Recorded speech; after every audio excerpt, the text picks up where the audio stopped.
Tan Sri today. I don't think I need to give a introduction. Tapi did you copy notes? There's so many infos just now. Someone copy notes.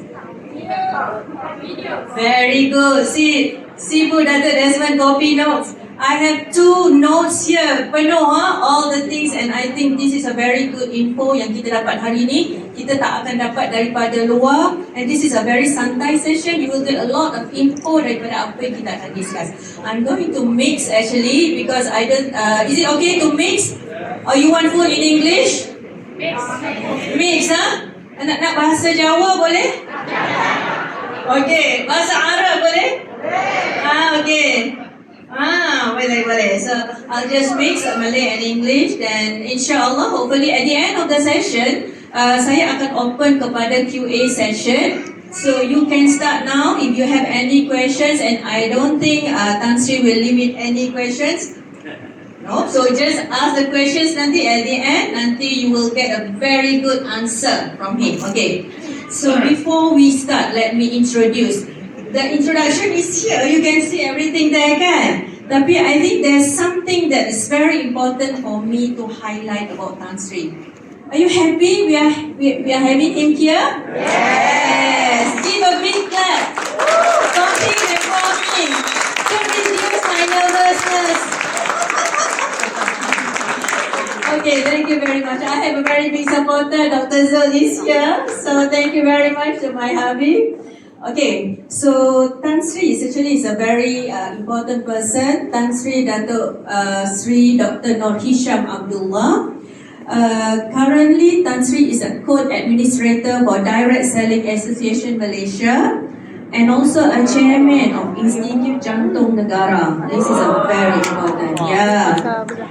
Chairman juga untuk UCSI Healthcare Group, and a chancellor for University of Cyberjaya. Okay, the expertise beliau adalah seorang senior consultant dalam bidang surgery, breast and endocrine surgery in hospitals Putrajaya. And I think just now we have a chit chat, and I think Tan Sri is still operating. He's still actively operating, and we are so lucky. You can include the questions in that part as well. Okay, anything about breast, endocrine, hormones, and everything, and that is the part actually. So Tan Sri, Dato Sri, Dr. Noor Hisham, actually that's what he mentioned just now in prevention, preparedness and response in Geneva, WHO. Okay, and he's a former Director General of Health, Ministry of Health Malaysia. The past experience is very good. Director General of Health Malaysia for 10 years. It's not 1 year, it's not 2 years, it's 10 years. Between March 2030 and April 2023.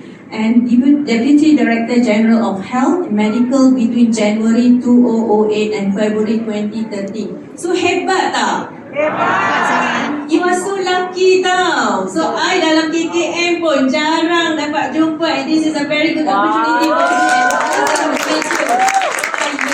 Kalau you tak tulis mata, tak pasang telinga, lepas ni rugilah. Thank you to Datuk CG also for giving this opportunity for all of us here, and hope to meet you again soon. Okay, now kita terus kepada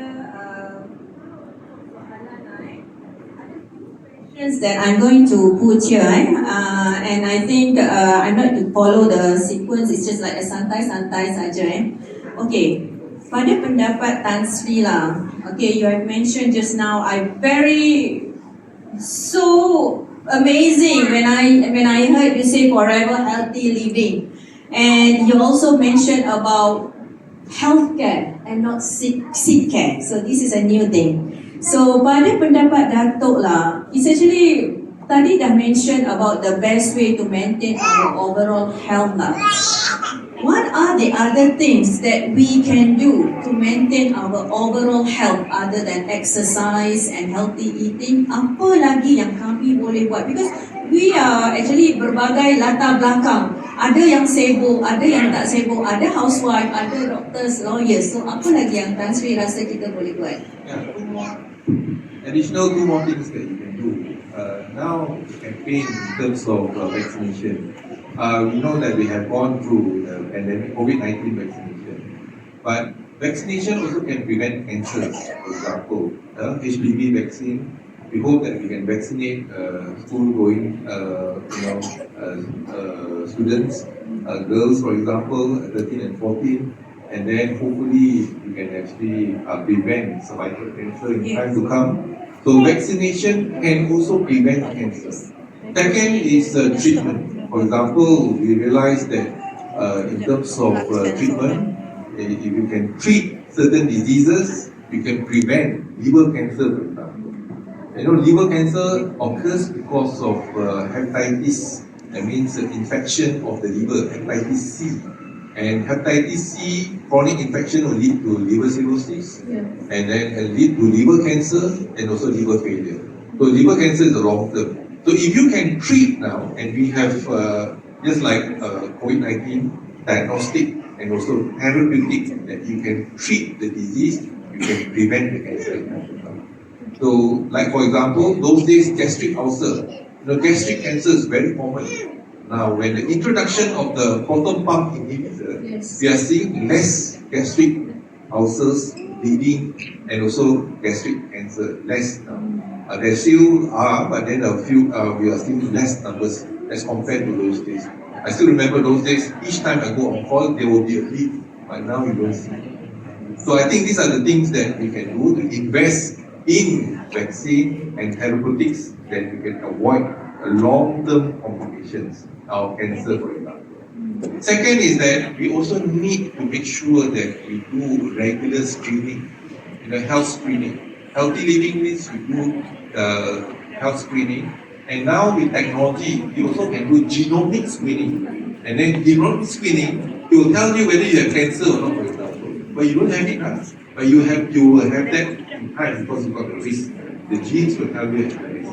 So in the West, they are already doing this, but we are not doing it here because the cost is still very high. Hopefully, I think we already have a company, Hematogenics, already set up in Cyberjaya. Hopefully, we can actually make available for those who want to test for the gene, we can actually and can actually prevent to take early action. So, health screening is important. For example, ladies, when you're age 50 and above, we encourage you to do mammogram screening, and men try to live healthily, avoid smoking, avoid alcohol, because these are all risk factors. Healthy living means to avoid all the risk factors if possible. I think these are the things that you can empower yourself and the family to do. And that's where I think we can actually live healthily, apart from eating healthily and also exercising, etc. So you take precaution, you take measures for you and your family. This is important and it's doable. It's only nak buat ke tak nak buat je, right? That's the issue, right? But I think knowing is one thing, but doing is another. Yes, betul. So ramai yang tak sure. I think kalau kita dengar Tan Sri mention tadi tu, orang ingat vaksin tu hanya untuk COVID, kita dengar vaksin BCG kan kalau anak-anak. But this is a very new thing. Ramai tak pernah dengar vaksin for cancer. So ambil notes hari ni when we take vaccine, it can prevent the cancer as well because dia berkait dengan immune system kita. Kalau kita tengok kan Tan Sri, nowadays there's so many people, ada certain groups of people who refuse to be vaccinated.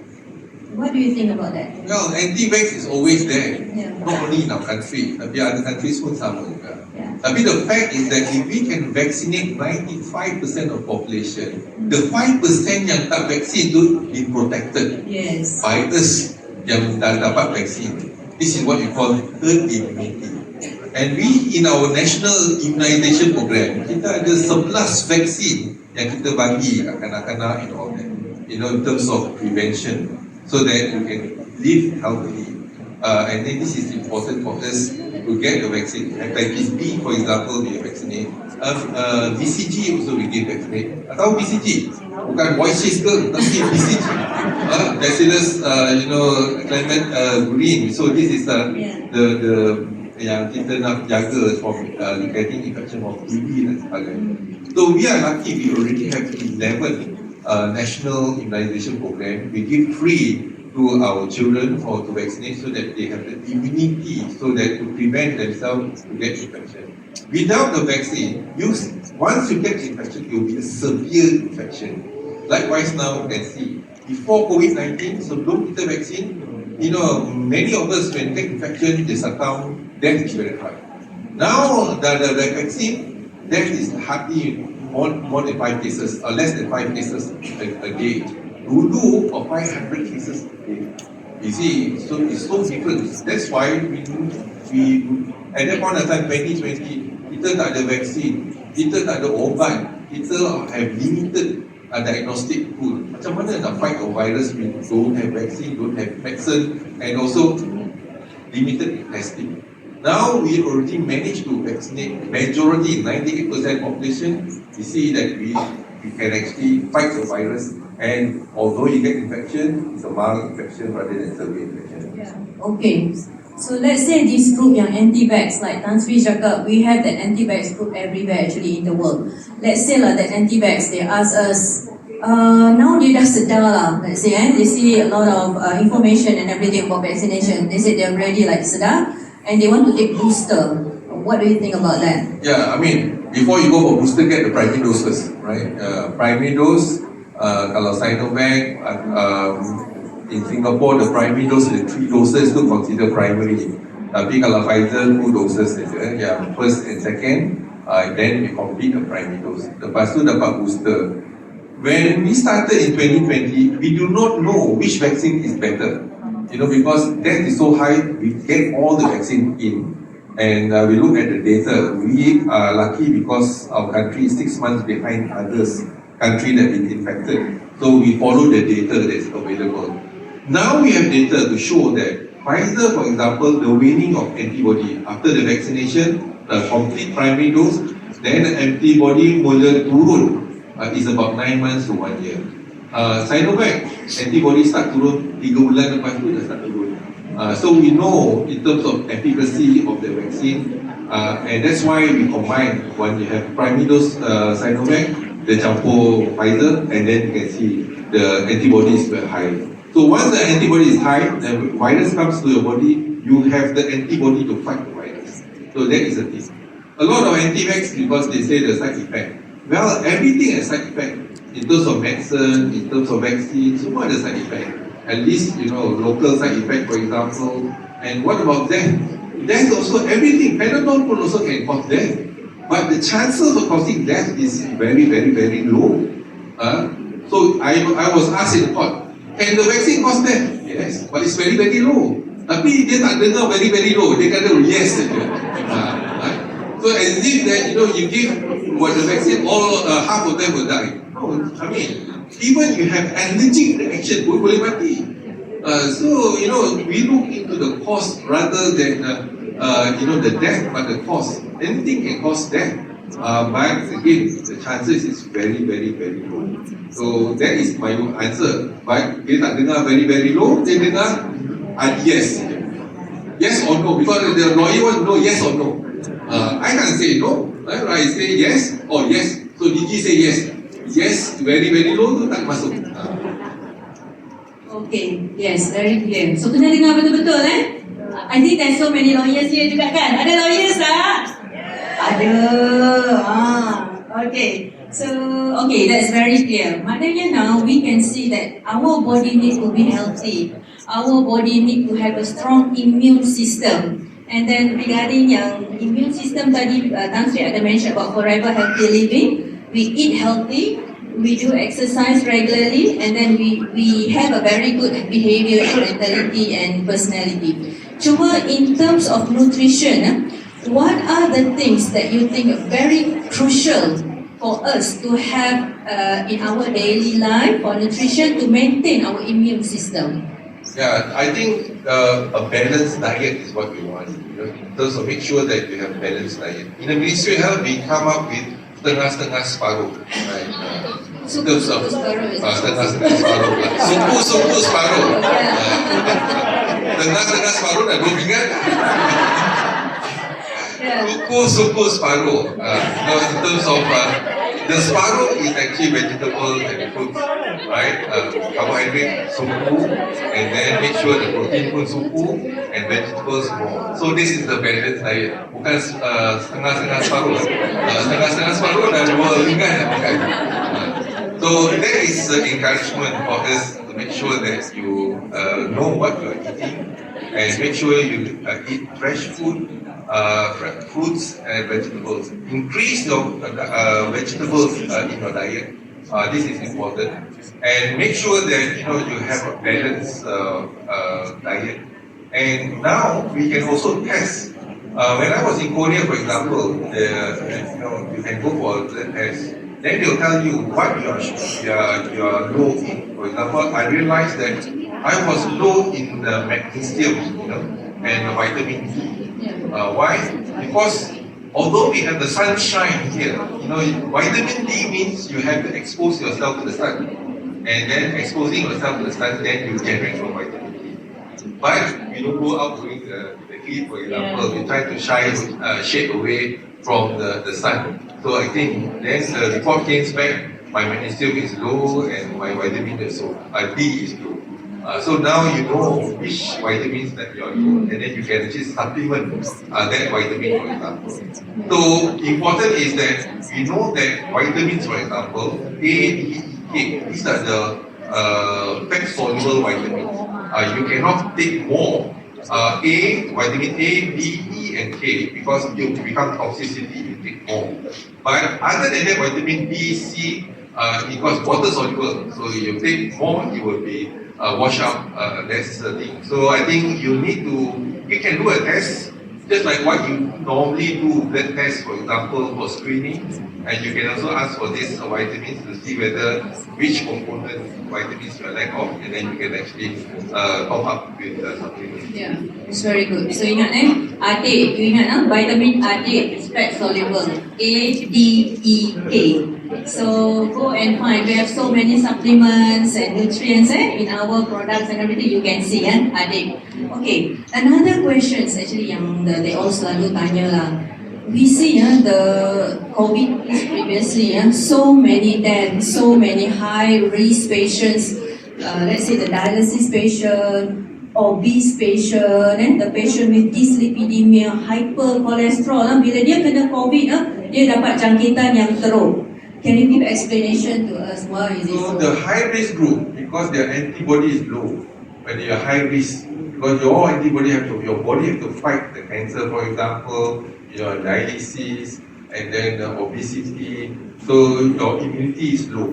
So when the immunity is low, this is why the group now for booster, when you have the primary dose, then you have the first booster and the second booster. Tak ramai yang pergi for second booster.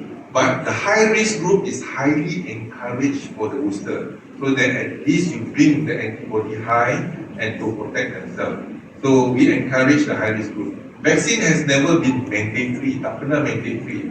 So sukarela je to get the vaccination. So we encourage this high risk group to get vaccination, and because you can't stay at home forever. So we human beings need to go out of the house, and once you go out of the house and then you take public transport and all that, you have the risk because you mix with the people, and this is important for us to get protected. This is important. So now you can test. You got symptoms, you can test, and easy. Those days testing is limited. We don't work in 2,000 tests PCR per day. But now with the RT-K antigen, we can make available in the house and test and make sure that you protect yourself. This is the key in terms of to break the chain of infection. Yeah. Okay. Yeah. Alhamdulillah. Okay. Let's say. Oh, do you have any